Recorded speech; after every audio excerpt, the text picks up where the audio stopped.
Hare Hare Rama, Hare Rama, Rama Rama, Hare Hare.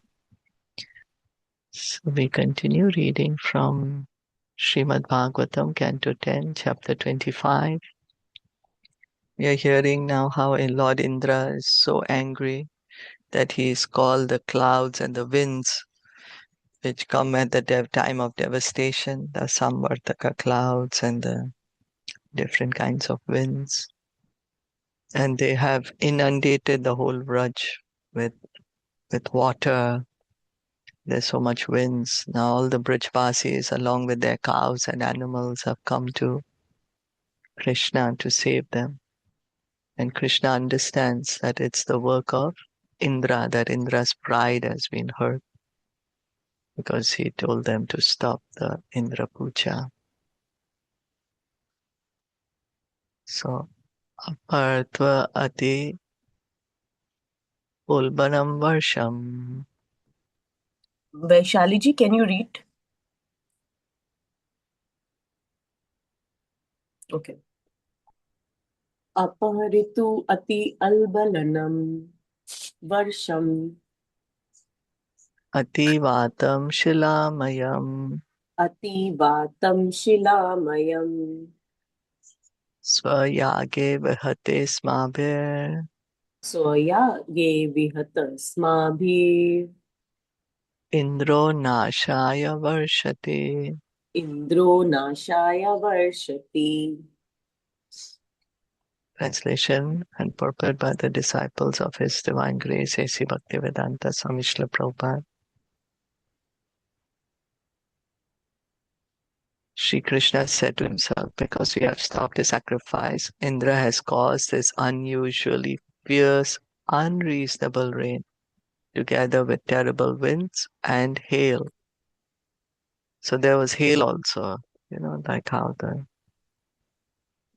kind of ice pieces falling down from the sky. Tatra prati vidhim samyak. Tatra pratividim samya Atma yogena sadhaye. atma yogina sadhaye Lokesha manina modhyat. lokeshamanina modhyat Dhanishe Shri Madam Tamaha.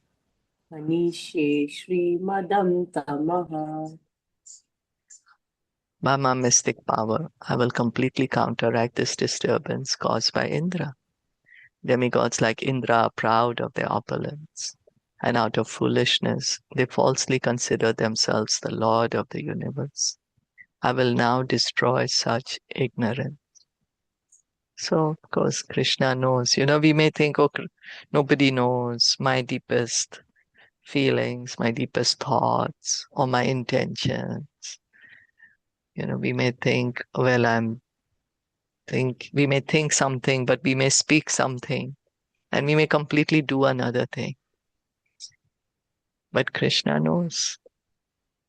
So here, Krishna, he knows that Indra is become very arrogant, he's become proud, and because of this pride and arrogance, he's become foolish. That's why he's acting like that. So why he's become proud and arrogant? Because he's so powerful. He's the king of the demigods. He's the king of the three worlds. So he has a lot of power.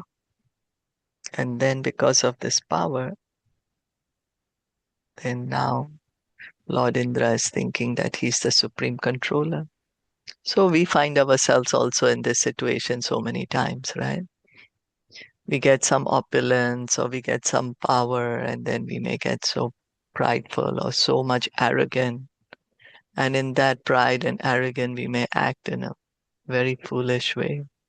We may harm others, thinking only of our own benefit. So here Krishna is kind that he says, okay, I'm gonna now destroy Indra's ignorance. So this is Krishna's mercy. And he wants to correct his devotees. Is that okay? Yes.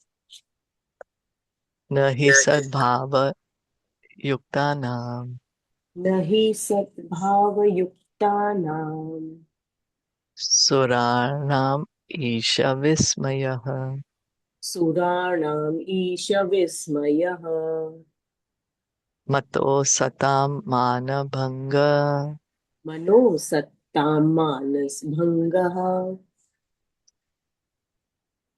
prasham prashamay prashamayopakalpate. Prashamayo Pakalpate. Since the demigods are endowed with the mode of goodness, the false pride of considering oneself the Lord should certainly not affect them. When I break the false prestige of those bereft of goodness, my purpose is to bring them relief.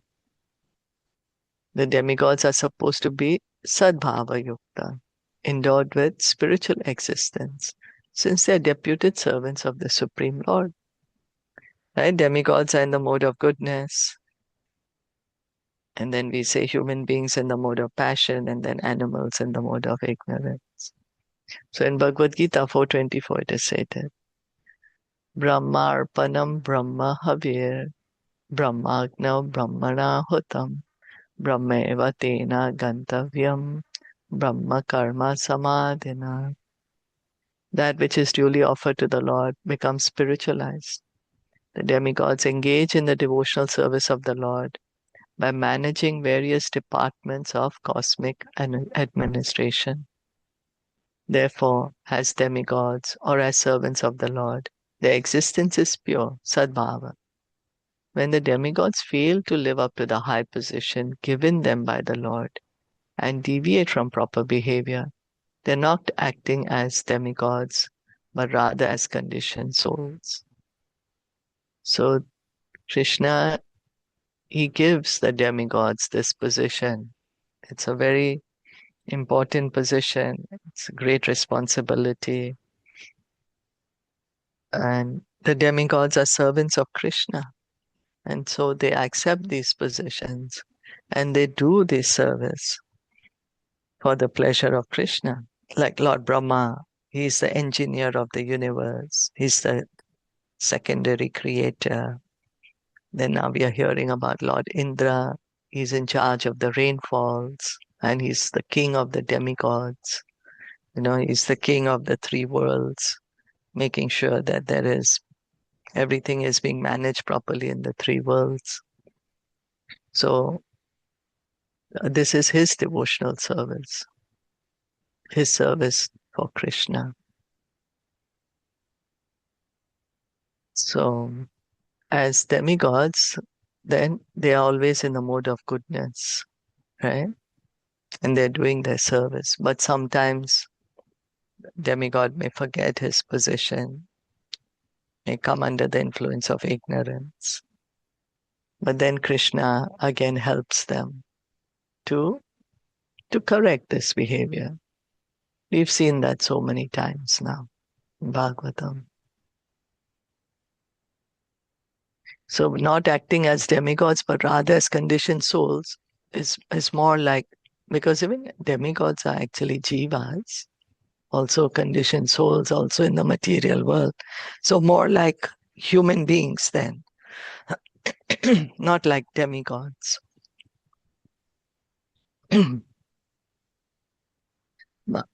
Sorry.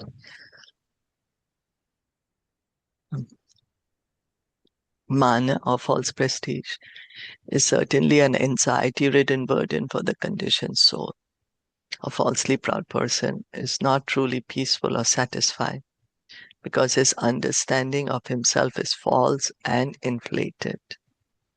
Mana, false prestige, the desire for recognition, the expectation of puja, pratishta, labh. Then what happens? Then really the heart is not very peaceful because always looking out, oh, who is respecting me, who's not respecting me, because that's what the person is looking for. That's what causes anxiety. And it's a burden for the conditioned soul. It is one of the anarthas. Anartha is whatever is troublesome to the heart, right? So we may think, oh, in fact, I'm so great. I'm so powerful. I'm so this or I'm so that. But that gives us anxiety. When a servant of the Lord becomes asat or irreligious, the Lord saves him from impiety by breaking the false prestige that has led him to be offensive or sinful. But then Krishna helps. Krishna says, oh, my devotees become foolish right now. Let me reset the button. Let me take away this unrequired quality. As stated by the Lord himself, Yasyaham anugrahanami harishita dhanam shane. I give my blessings to a person by taking away his so-called opulence. So Krishna takes away the false prestige, false pride of his devotees. Purushottam month is coming. We sing the Chaurashtakam. I can say also, Krishna, please take away my false pride, desire for false prestige. Of course, the advanced stage of devotional service to the Lord as described by Rupa Goswami is Yukta Vairagya, utilizing the opulence of this world to execute the Lord's mission. Obviously, the things of this world can be used wonderfully to spread the glories of God and to create a godly society, and a more advanced devotee will not be seduced by material paraphernalia, but will dutifully and honestly engage solely for the pleasure of the Lord. In this particular case, Lord Indra forgot that he was a humble servant of God, and Lord Krishna therefore arranged to bring this bewildered demigod to his senses.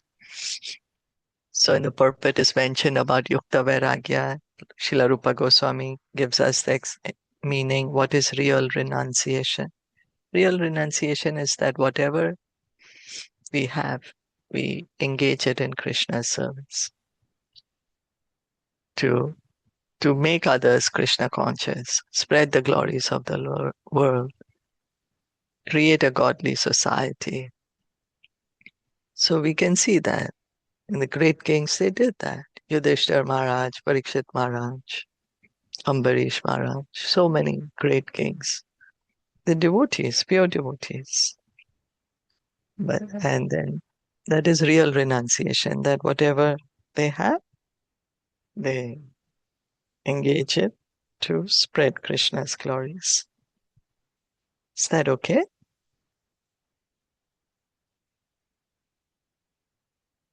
Yes. Tasman Macharanam Goshtam Tasmad mat sharanam goshtam Mannatam Mat Parigraham matnatham mat parigraham Gopaye Swatma Yogena gopaye swatma yogena Soyam Me Vrata Ahitaha. soyam me vrat ahitaha. I must therefore protect the cowherd community by my transcendental potency, for I am their shelter, I am their master, and indeed they are my own family. After all, I have taken a vow to protect my devotees.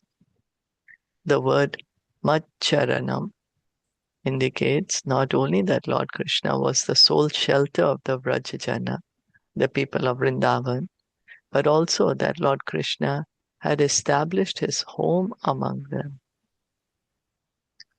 So Krishna is the only shelter of the Brajvasis. We are hearing, we are seeing as we are reading Bhagavatam.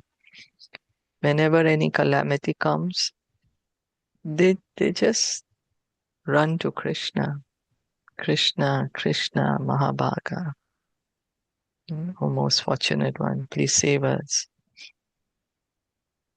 Uttara also, we heard earlier when the Brahmastra, Ashwatthama released a Brahmastra to kill the baby in her womb.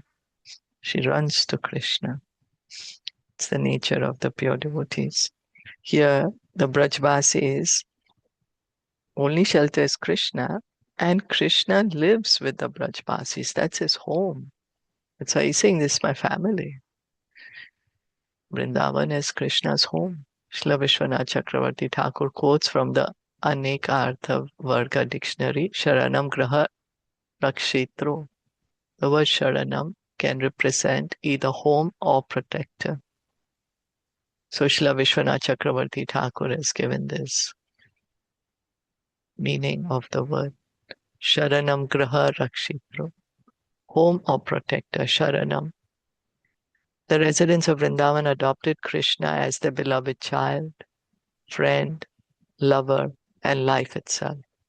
And the Lord reciprocated their feelings. Right? The different relationships that Krishna has with the Brajvasis.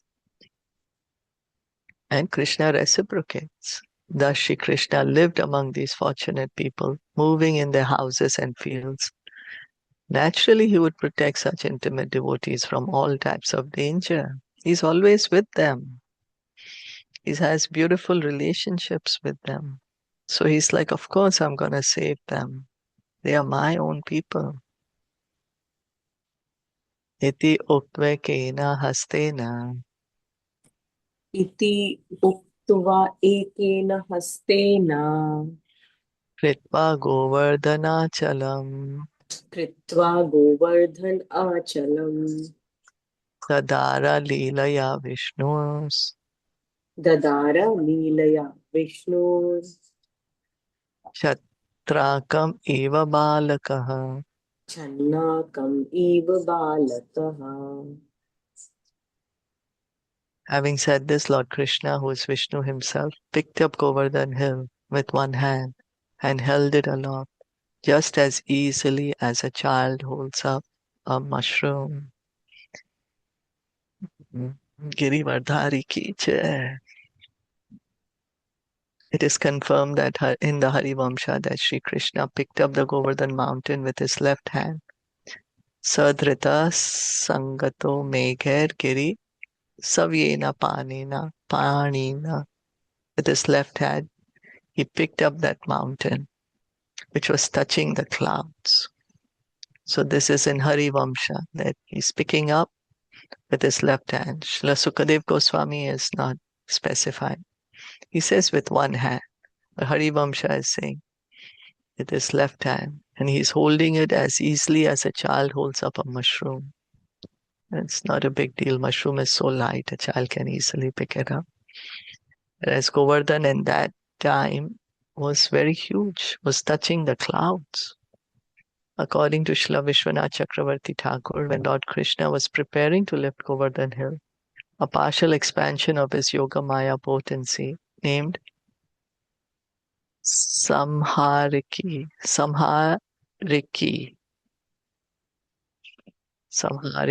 temporarily removed all the rain from the sky, so that as he ran very swiftly from the porch of his house to the mountain, neither his turban nor other garments became wet. So Vishwanath Chakravarti Thakur is saying, because they were all back to their homes, right? After the Govardhan Puja, they had all gone back to the home. So Krishna is in his home. And now he's going to go to Govardhan. He's running towards Govardhan. But at that time, his Yogamaya, she removed all the rain for that time, till the time he goes and picks up the Govardhan. Samhariki. This special, it seems Yogamaya, there's different kinds of Yogamaya potencies. Now this one is Samhariki, and she's removed all the rain, and he's gone and picked up Govardhan. Any comments?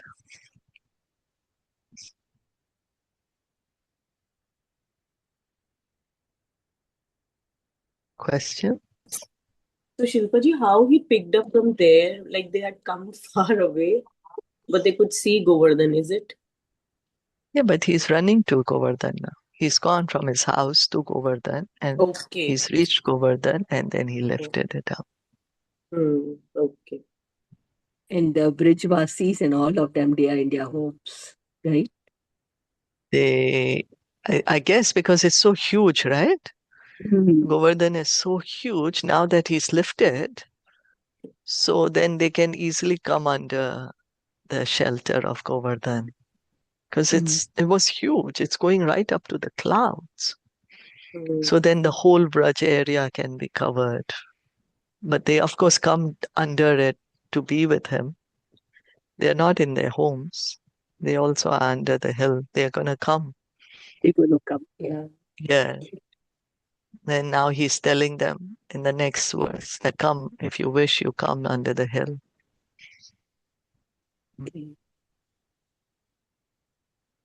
Ataha Bhagavan Gopal. Athaha Bhagavan Gopal. He Amba Tata Brajau Kasaha. He Ambatatha Brajau Kasaha. Yathopajosham Vishata. Yatho Pujosham Vishata. Giri Kartam Sagodanaha. Giri Gartam Sagodanaha. The Lord then addressed the cowherd community. O mother, O father, O residents of Raj, if you wish, you may now come under this hill with your cows. Srila Vishwanath Chakravarti Thakur provides the following insight in this regard.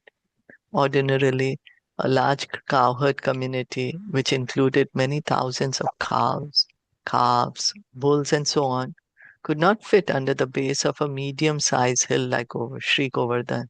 However, because the hill was in ecstasy, being touched by the hand of the Supreme Personality of Godhead, it acquired inconceivable power and even felt the hundreds of deadly thunderbolts thrown upon its back by angry Indra to be offerings of soft fragrant flowers. So now Vishwanath Chakravarti Thakur is saying that they are cowherd men and they have thousands and hundreds of thousands of cows and bulls, and like it's true. We heard that Nanda Maharaj has 900,000 cows himself. So then Vishwanath Chakravarti Thakur is saying, oh, but Govardhan is a medium-sized hill. Then how it can protect everyone under the base of his hill? So how it can protect is because Govardhan is so happy that Krishna is lifting it. So he is in ecstasy. And then because he is in ecstasy, then he is expanded. And then the thunderbolts that Indra is striking, Govardhan does not feel that. He's thinking it's like offering of soft fragrant flowers. At times, Sri Govardhan was not even aware that the thunderbolts were striking. From the Harivamsha, the Acharya has quoted Sri Krishna himself as saying, Trailokyam api utsahate rakshitum kim punarvrajam. Sri Govardhan can give shelter to all the three worlds. What to speak of the simple land of Raj? So in Harivamsha, Krishna is saying Govardhan can protect all the three worlds.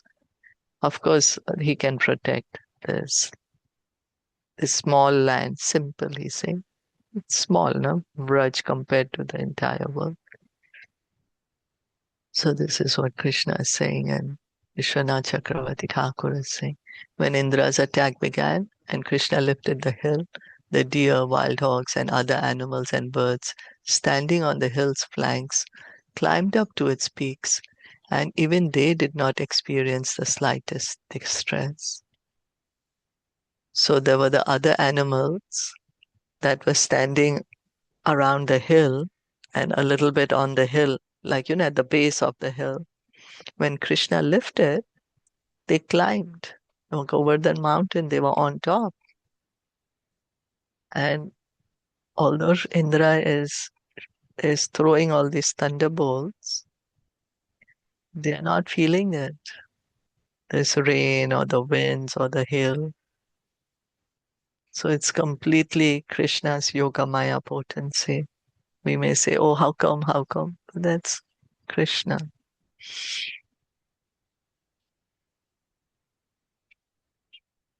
Is that okay?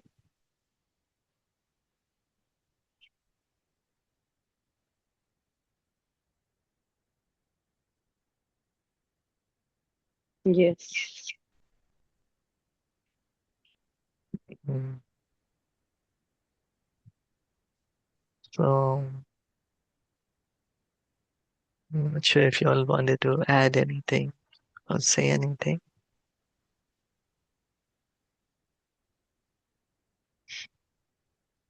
Krishna's Okay. Leela inconceivable. That's all I can say. Inconceivable, yeah. Yeah, it's true. We can not only cover Braj, the land of Braj, but all the three worlds.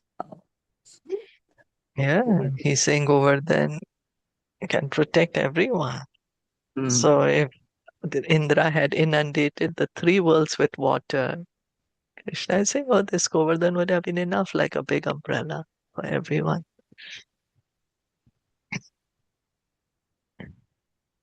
And then the animals who have climbed up on the mountain, they are also not feeling up on the hill. They also not feeling the rain.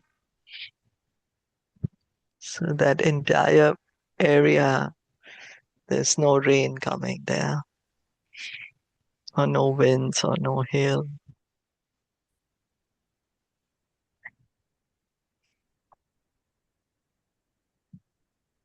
Okay, stop here. Thank you all so much for listening and joining. Srimad Bhagavatam ki jai, Srila Prabhupada ki jai, Gaur Bhakta Vrinda ki jai, Giri Govardhan ki jai, Hare Krishna.